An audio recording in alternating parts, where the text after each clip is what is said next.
Welcome to an empowering and transformative season of Yoga Corner Chats. Join me, Shelby Phoenix, your host and guide, as we embark on a journey of inspiration, growth, and self-discovery.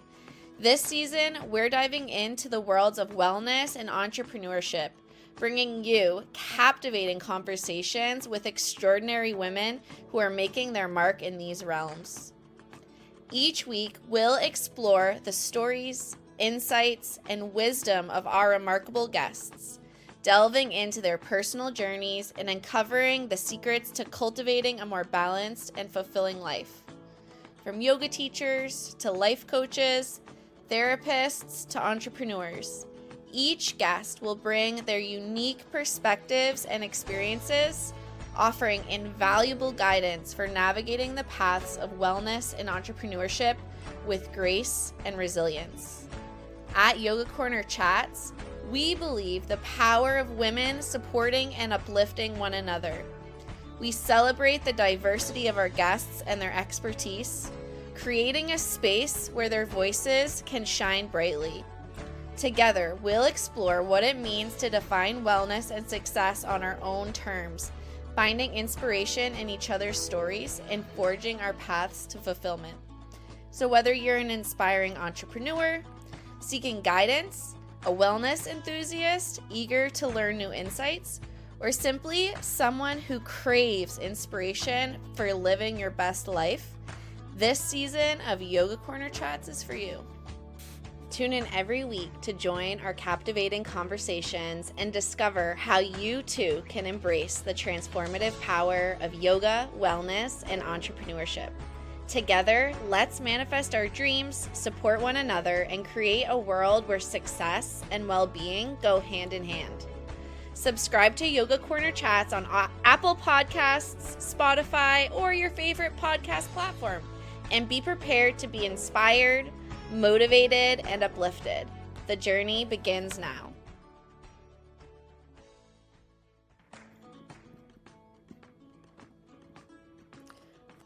Welcome back to Yoga Corner Chats, the podcast where we dive deep into the realms of self-discovery, growth, and empowerment. Today, we have the honor of welcoming a truly inspiring guest, McKenna. Hannah is a life coach, retreat facilitator, and advocate for healing and community. She brings a fresh perspective and profound wisdom to our conversation, reminding us of the power of radical authenticity and compassion. In this episode, Hannah takes us on a journey of self-reflection and invites us to peel back the layers of our reflexive reactions. She guides us to discover the intentions behind these protective mechanisms and how we can honor and respect the vulnerable parts of ourselves they seek to shield. Get ready to gain a new perspective on compassion, self-acceptance, and inner growth. This conversation will leave you inspired to embrace your authentic self and approach your journey of self-discovery with renewed empathy. So without further ado, let's dive into this enlightening discussion with McKenna on Yoga Corner Chats. Sit back, relax, and let the transformation begin. Hear you. Welcome to Yoga Corner Chats. Thank you. I'm so happy to be here. Yay. Let me start by introducing us. So my name is Shelby Phoenix. I'm a yoga teacher and a mindset coach, and the owner and founder of the Yoga Corner and the Yoga Middle School. And I help yoga teachers overcome fear and self-doubt by discovering what really matters so they can confidently start their yoga business. And I'm so excited to introduce Hannah. Hannah and I met at a women's wellness networking dinner, and I really love following you. You have inspiring and powerful insight, and you share it in such a playful and joyful way. And Hannah is a life coach and retreat facilitator obsessed with healing and community. And her coaching business is based on the sacred rebel archetype, inviting radical authenticity into every step of our lives. So welcome, Hannah. Thank you, Shelby. It's so good to be here, and I love what you're doing with these chats, so I'm super excited to be a part. Great. I like to start these chats by having us share a few deep breaths together. Is that something you'd be okay with? Yeah, I'd love that. All right. So anyone who's listening now or later, I invite you to join us as well. So if it feels good, close down your eyes. Settle into wherever you're sitting. Roll your shoulders up to your ears and allow them to drop down your spine. Start by emptying out all the air in your lungs. And begin to inhale through your nose, bringing the air all the way down into your belly. And then slowly exhaling out your mouth. Another full, deep belly breath in. And empty all the way. One last full breath together. Inhale. And let it go. Whenever you feel ready, open up your eyes, coming back into the present moment. So, Hannah, if you wouldn't mind, maybe we can start by just you introducing yourself and your business and kind of what you're all about. Yeah, so as you said, I am a life coach. I work one-on-one with all genders, but I have a group program specifically for women called the Sisterhood. And that is like just my absolute passion and heart. Yes. Is this group container for women to receive support and to create intentional community together. So what that looks like is like meeting virtually. And then also if you happen to be in this area, we have like in-person meetups during that container. But my vision for the sisterhood is to create a holistic support space. So what that means to me is, yes, we talk about healing. Yes, we talk about, embodiment or thought work and things like that. But we also just have real conversations with each other. It's not just like, oh, this is a healing space and you have to show up and have something sad that you're working through. But it's also equally as important to talk about our celebrations or to talk about fun or to talk about books or anything, right? To just have like the friend group that so many of us have wanted for so long. And so that's the intention of the sisterhood. I'm running it right now. In the 3 months, we're about halfway through actually our 3-month container already. And I'll be opening up the doors again in May. So if that's something that hearing this, you have a knowing in your heart of, I want community, I want more of that friendship connection, please reach out because it would be wonderful to co-create with you. I feel like that's so relevant now because as an adult human, it can be so hard to make friends and make connections. Yeah. Especially, when a lot of us are feeling really isolated. So that's such like a special, beautiful space that you've created. And you have this kind of like emphasis on healing, but also bringing a sense of playfulness and joy into that. How do those two things like work together? I think it's partially just who I am. I cannot not be playful. And so I think that there is always an opportunity for joy in any situation. And of course, if someone's going through something really terrible, I won't like make a joke about it. There's a difference, right? There's like, I mean, maybe there's a part of my brain that's like, it would be funny right now. That's like the Aries in me is like, just say it. But I mean, being pigeonholed in any area, right? Of like, oh, this needs to be serious, or oh, this needs to be healing, or oh, this needs to be like, that's where you're funny, or that's where you have play. That's just not how I operate. And I think life is a lot more fun when we create opportunities to be playful and to not take things so seriously. If the world is not ending, then we're gonna work through it, and how can we make this more bearable for right now? So it's not necessarily taking things lightly that are actually really heavy situations, but how can we enjoy our experience more? So you do one-on-one coaching and then this beautiful group, the sisterhood. When we're talking about like healing or overcoming self-doubt or like coming into self-love, what is kind of, I guess, the contrast between working with you or another coach or a counselor, whatever, one-on-one, as opposed to a group kind of scenario? Yeah, that's a great question. And I'm sure you have a lot of like insights and wisdom of your own here. So I'd love to hear your thoughts. But the difference between like my one-on-one work and the groups that I host, whether it's like this sisterhood program or like I'll have like a women's circle in person or online or something like a one-off session. One-on-one is entirely devoted to you. Yeah. It's what you need support with. And like I can't know the right way, Shelby, for you to get from point A to point B. Like I can't know that either. But what I can be is someone alongside you that pulls out a map and says, okay, this is how you've tried already. What if we try this way? Or what are some like just brainstorming ways to like shift stagnancy and to like get to a different path. So it's like coming up together and having a partner with my own map, right? And like charting a course together. So it's really personalized and like customized to what you need.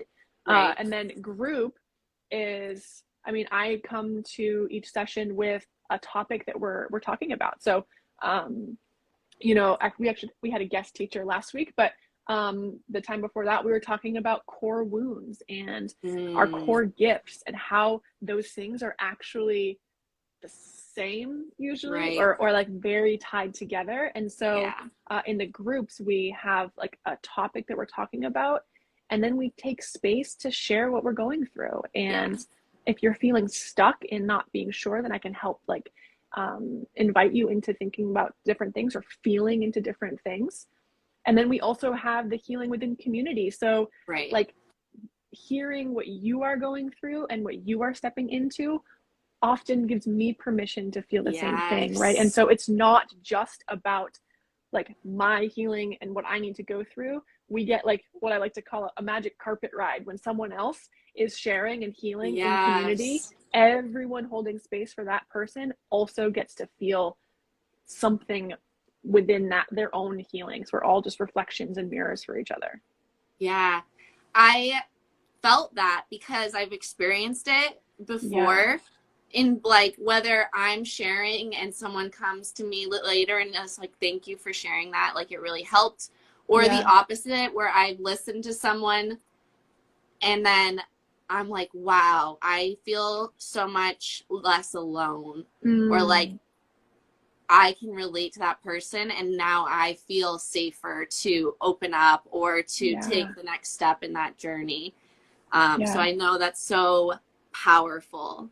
Yeah, and like for one of the sessions that we had in the sisterhood, we talked about like the lies or the stories we have for like why we don't belong, maybe in the program itself or in the friend group that we want to be in, or in the career that we want, or in the relationship we want, or just in the world, like why we don't belong.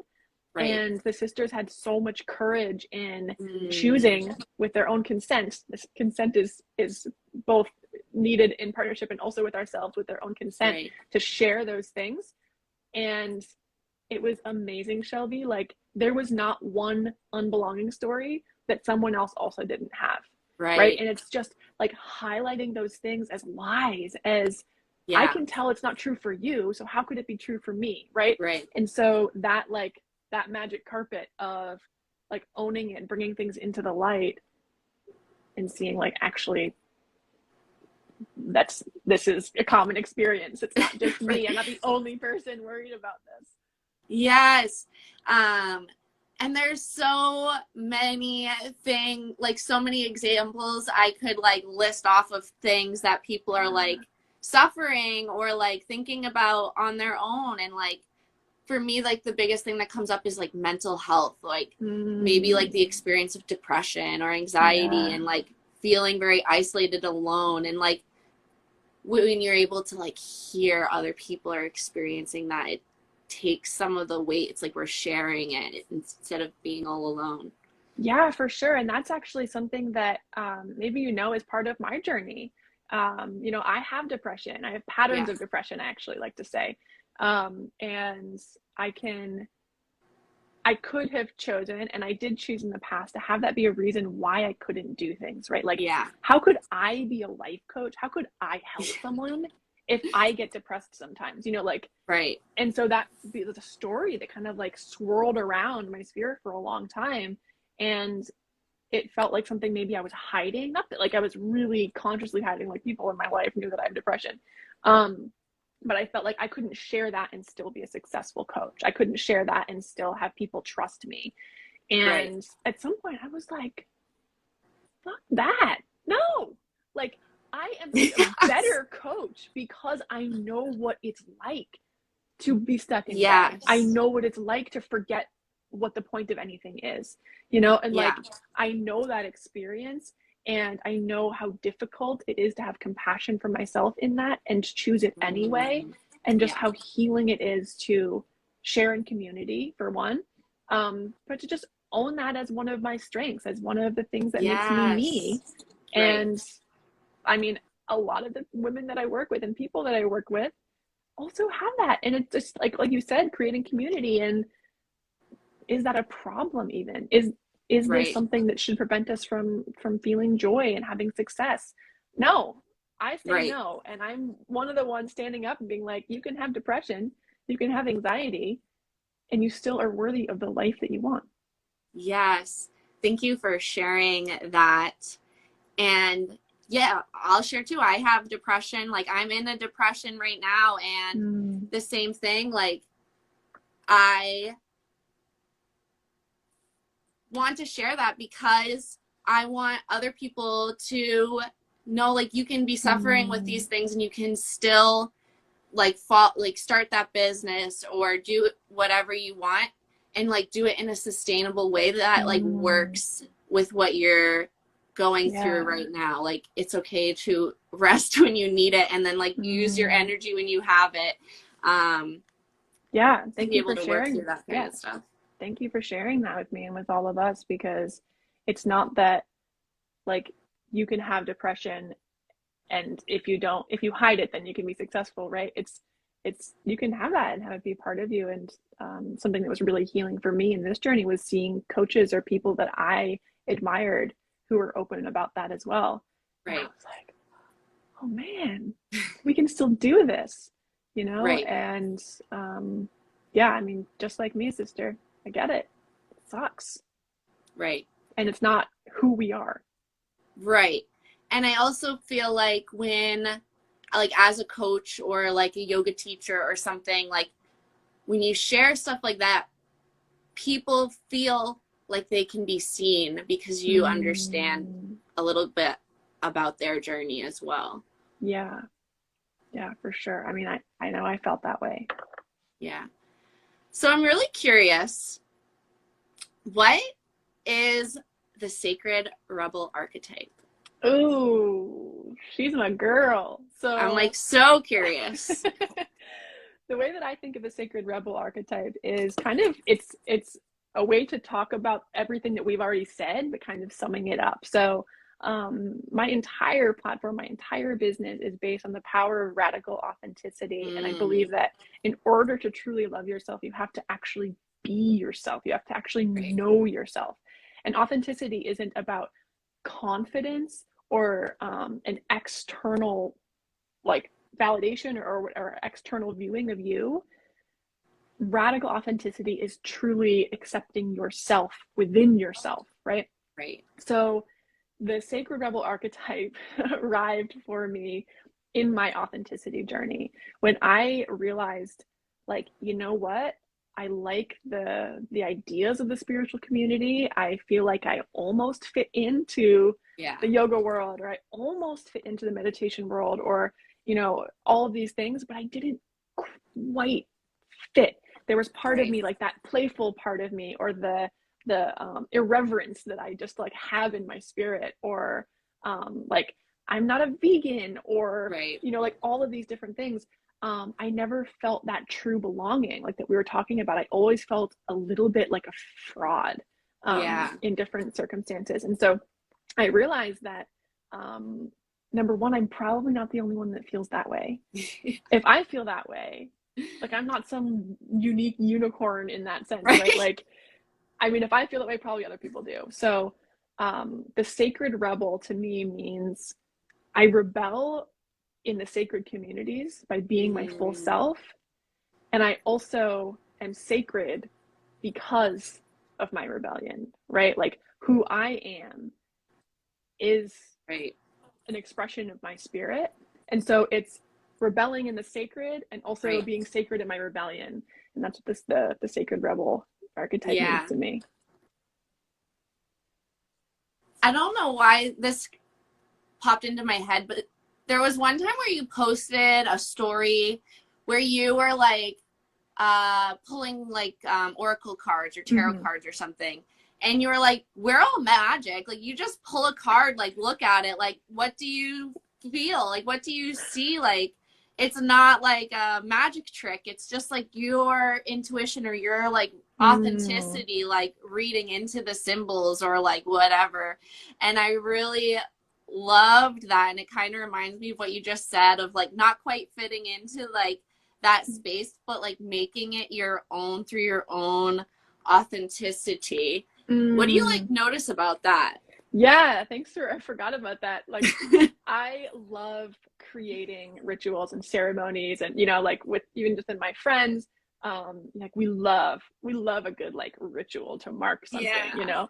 And so I really like creating, I like spiritual rituals, but like the person that created that way of doing something is no different than you and I are. Like, I can create my own sacred rituals. And there's like some meme out there that says something like, I'm a spiritual being, so everything I do is a spiritual practice. And I started really playing with that in like, I love oracle cards, but also you can pull it and read the meaning or whatever, but like there's something different about me than the person that wrote the little booklet that came with the oracle card, right? So I like to create spiritual practices that resonate with me. And so a lot of, I have like my little altar behind me, I don't know if you can see it, and I do what feels like the thing that the spiritual wise part of me wants to do in that moment, and that's my ritual for the day, you know. So sometimes it's pulling oracle cards, or sometimes it's, you know, I have a certain like mantra that I came up with when I blow out a candle, or like we can just do it however we want to, and make it sacred. Like it's our intention that makes something sacred. Like I'm thinking of simple things like drinking your coffee or tea in the morning. Like how can you make that sacred? How can you make like your, you know, like a bath time, like beautiful and sacred and spiritual in like your own way? Yes, I love that. I had a friend once say, I forget how it came up. We were like in a group chat and someone said that they were going to take like a sacred nap or something like that. And we were all like, yes. And someone's like, I'm going to watch some sacred Netflix. And I was like, yes, like everything. We can bring everything into that, you know, like I'm having like a sacred chat with my sister right now. And after that, I'm going to have like some sacred time for creation. Like we can just bring our spirituality or our sacredness into every moment. And that is rebellion, because it's not subscribing to someone else's set instructions for us. And that's, my life got so much more joyful and playful and like expansive when I threw all that crap aside. Anything that didn't resonate with me, it's not that I disrespect it, I alchemize it and make it my own. Yeah, I have when I was going through life coach training, I was so tired. I was like working full time. I was doing this like kind of intense training. I was trying to start my business. Like it was a lot. And I was like gonna focus on like rituals or like routines, right? Like how do I make like a routine as a business owner? And I'm like talking and I'm like, I want to do a meditation practice every day and I want to do my yoga practice every day. And the coach trainer was like, how, like, I was like, but I just like feel like I need to sleep. Like I'm so tired. And they're like, why isn't the nap the meditation practice? Like that's what you need. And that's quiet and stillness. Like take the fucking nap. Like, yes. don't yes. feel guilty about it. Like make it part of your practice. Yes, I love that. And I love the idea of like devotion over discipline. Like when I am in devotion of my highest good, sometimes that is going for a walk, right? Right. Or sometimes that is meditating. And sometimes that's giving myself the grace to relax and to do something different. And so I'm a little bit like, I'm not like a creature of habit by any means. And if I try to shove myself in that box of my morning practice that I've copied from someone else's like curated Instagram feed, I'm gonna feel like crap by day 2 because I'm a different person in every day, right? Like I need different things. And so giving myself ultimate permission to be in devotion to my heart, be in devotion to my soul. And that shows up really differently day to day. Right. So the word authenticity, right? Like it's almost like a buzzword. Like I know like the yoga community uses it and coaches use it and like, you know, in the spiritual community, like it's like a big word.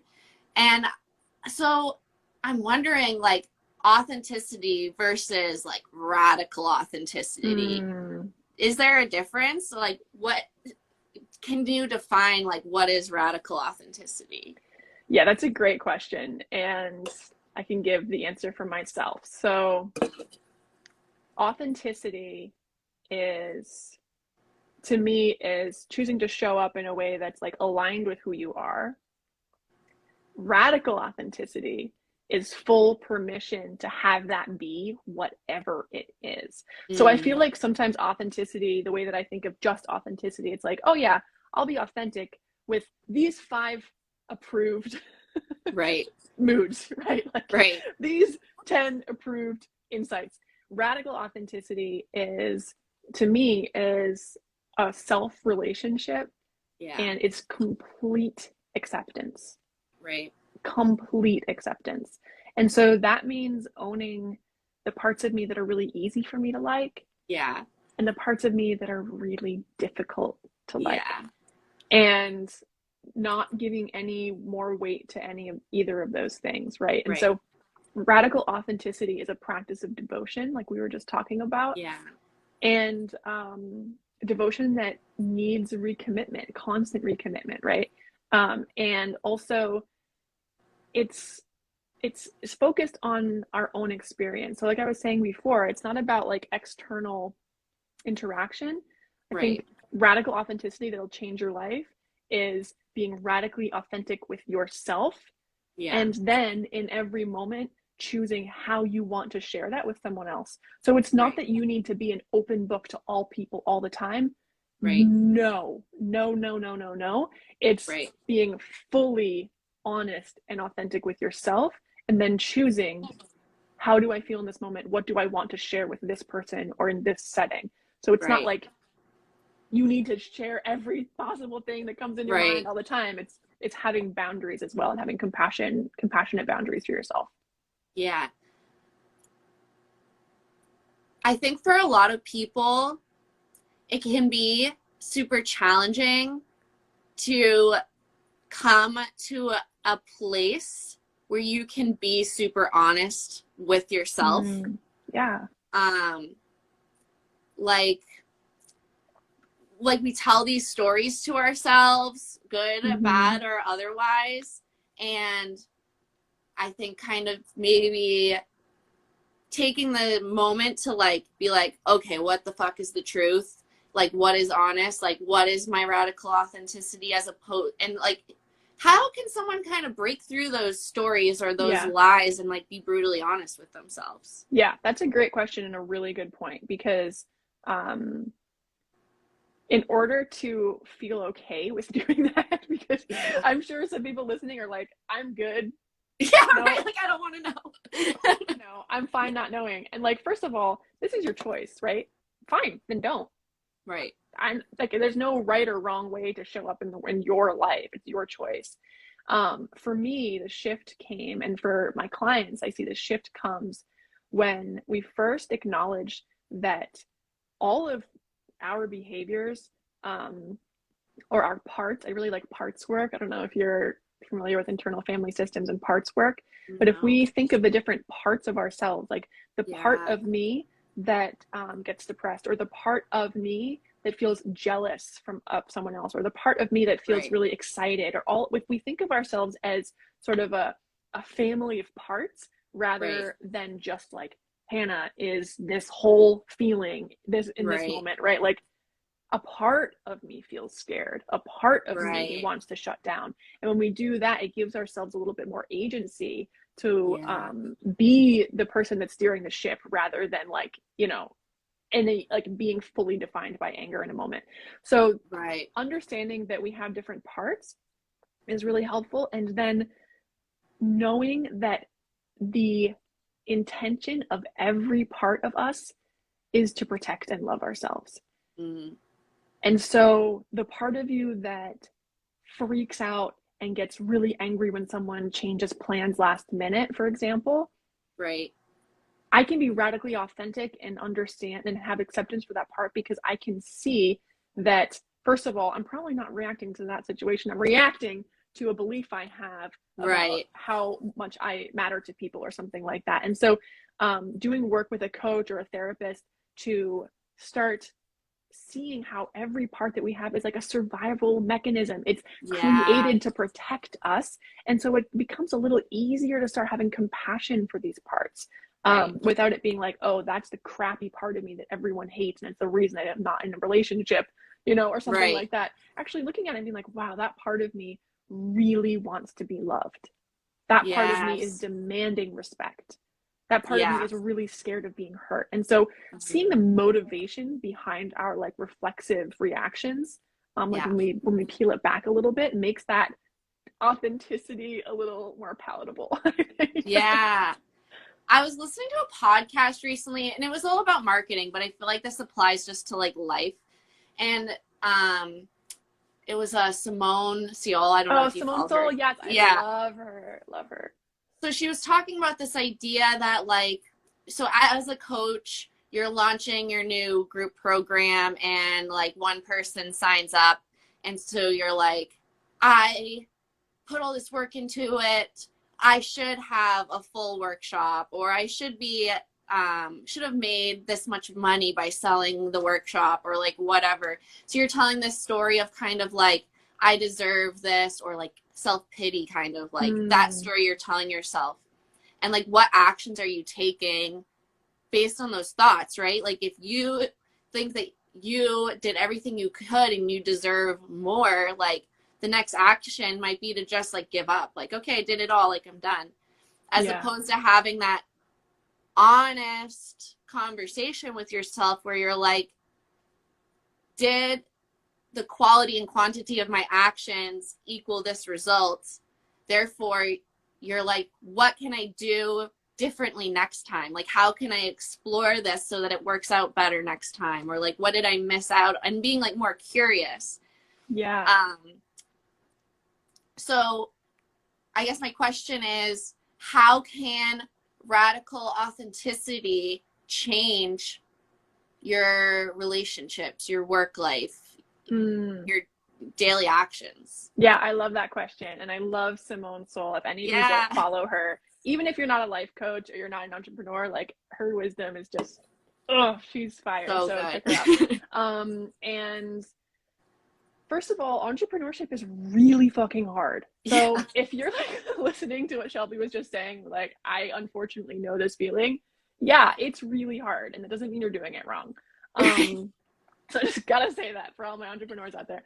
Um, I think one thing, like you were mentioning, that like the thought is, oh, I deserve more than this, or it sounds like in that case that person is beating themselves up or like just feeling resentful of the Yeah. outcome, when one of the things that can be helpful in a situation like that is to consider like your relationship to the thought that you're having. Right. and consciously becoming open to a different possibility of thinking. Yeah. So rather than being like, oh, I need to actually think that 20 people are going to sign up tomorrow and I am the best coach in the world. And like, you don't need to Right. jump to like the thought that is like, come on, are you really going to believe that? Like, if you're deciding that's what your thought is, like, are you really just going to be able to shift that? But something that Right. Simone Soul actually says is a way to work with that is to instead come up with a thought with the like precursor of, I'm open to believing that. And then what it is you're wanting to step into. So if in this situation, the example you were having, if you want to work on thinking through like, was my marketing strategy efficient, right? If that's something you're wanting to lean into, then you could say a thought like, I'm open to believing that I could have had more efficient or more productive actions, right? Rather than being like, I'm a piece of shit because it didn't work. Right. Like, I quit. That, I'm a sucky coach. Like, right. Yeah. Like, it's not that that's a wrong thing to think. Like, there's no wrong way to feel, but do you want to feel that way? And if you want to shift that feeling, then one way to start is to come up with a thought that you are open to thinking instead and invite in some strategy there. The other thing that I want to say, I love thought work, is bringing also some embodiment into it. So sometimes in that example of no one signed up for my program and I feel like a piece of shit and I feel really resentful, thinking through, using your mind and using those thoughts to figure out like, what feelings are you having?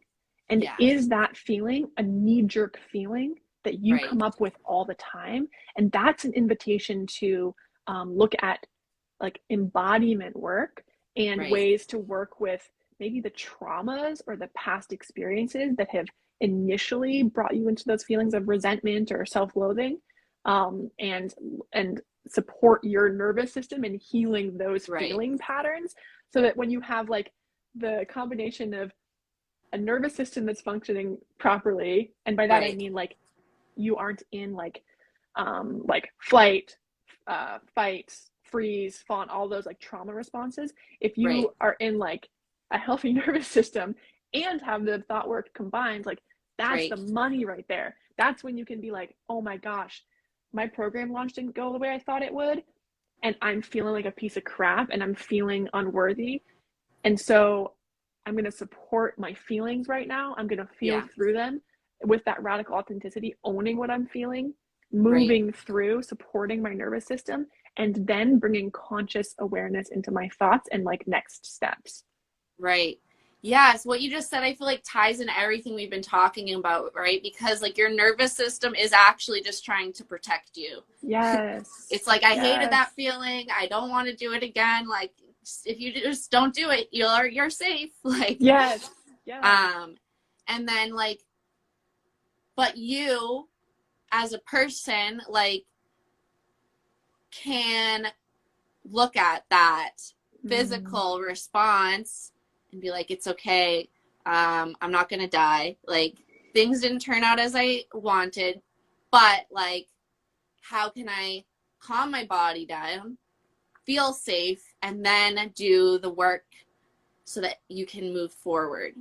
Yes, exactly. And that's like the key, right? Is like thought work can very easily become toxic positivity, which is still putting yourself in a box. This is like where that sacred rebel comes back. This is like, I don't want to be in a box of I have to feel these certain things. And so am I actually trying to am I suggesting that to myself right now?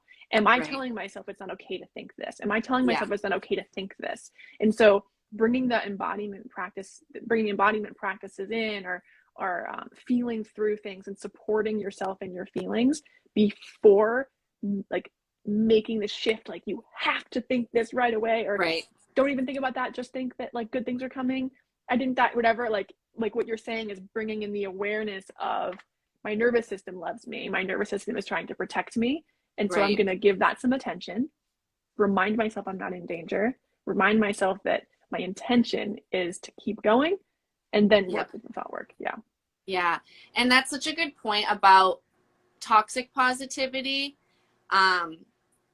because I think that is easy to even accidentally kind of promote that, because as like an entrepreneur, if you're sharing your journey, you're not always sharing that panic attack, or like that, like you're sitting in the fetal position crying for 10 minutes. Like, Yeah. no one wants to like look at that on Facebook, or like whatever. But it's important.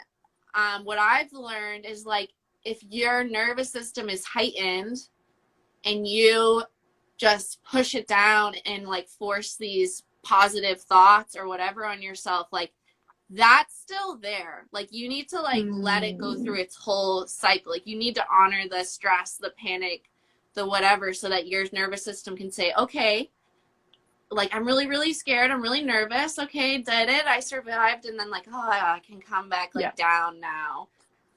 Yeah, and that's so important, and that's why it came up in the first place, right? Because if, in the example we've been using, that resentment and that frustration, those feelings come up, if you switch to like toxic positivity or just refusing to feel through those feelings or refusing to support your body in that, it's gonna come back just like it came back already, right? Like, because you're like, it's unlikely that that's the first time you're feeling that, right?